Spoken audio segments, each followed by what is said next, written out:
number 4 for minimum qualifications and maybe better define them and increase that so that, again, when we get to the point of trying to score, if it's trying to score something, we have a minimum is truly minimum, and it's not, it gets you into the evaluated.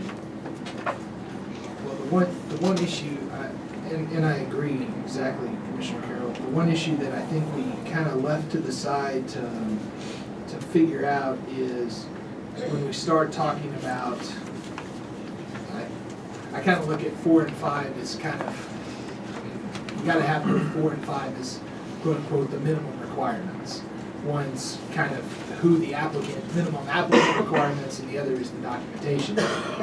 I think one of the things that we've got to go down and address is, it's on page 4, and it's section C, looks like. So it'd be 5C, and it's really talking about the bond and the proof of liquidity. I mean, I think that's one of the places that we've ultimately got to put a number in to say what is that going to take, because that's going to be that initial hurdle that I think is going to be there for a lot of people, because you've got to prove you've got some kind of staying power. So you're at 8. He's at I'm at 5C. 5C. It's on page 4. Says that C per the 12/27 meeting, which I think is what we asked to be put in there to kind of come back to.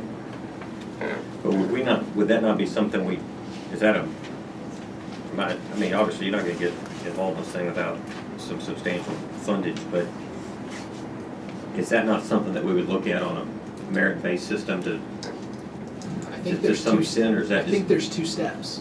Okay. I think there's the first step, which just says, this is what this commission feels like you've got to have either put in, you've either got to be able to put in escrow or post a bond for so much, have so much liquidity.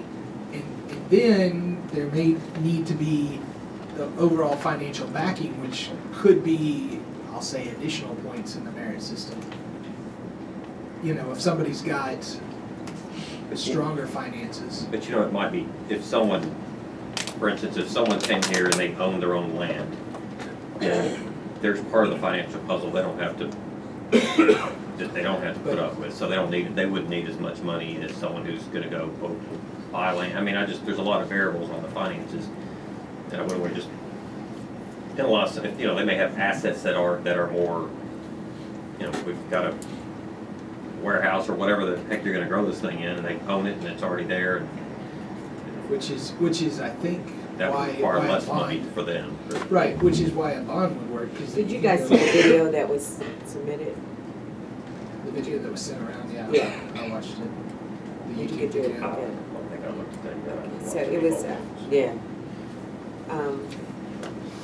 it just makes you think about what it takes to set up the facilities, and when you're talking about bond or proof of liquidity, it's important to see that. I mean, I was just amazed. Or is it just bond or proof of liquidity? Well, I Like think like he was talking about, if you own property, can you use that? No, I mean, I would say no, because that's not liquid, yeah. well, but I But think if it there's costs, you 2. don't have to,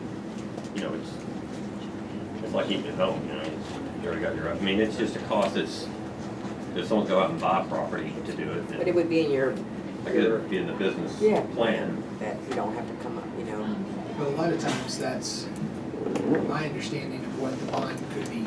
The bond is somebody who you've gone to, they're willing to fund, put up a bond on your behalf.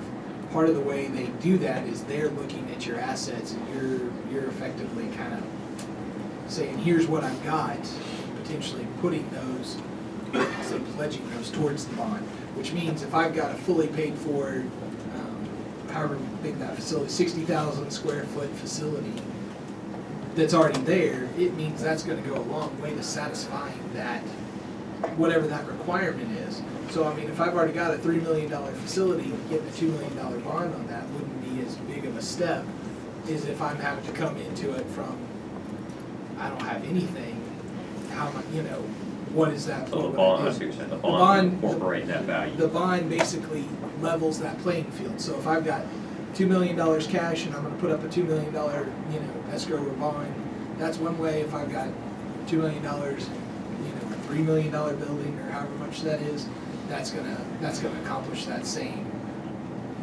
thing to kind of even that out. So it wouldn't matter so much if it was a cash or some kind of equivalent. And then the liquidity, I think, is more the availability to operate for some amount of time without, you know, without having any interruptions in service.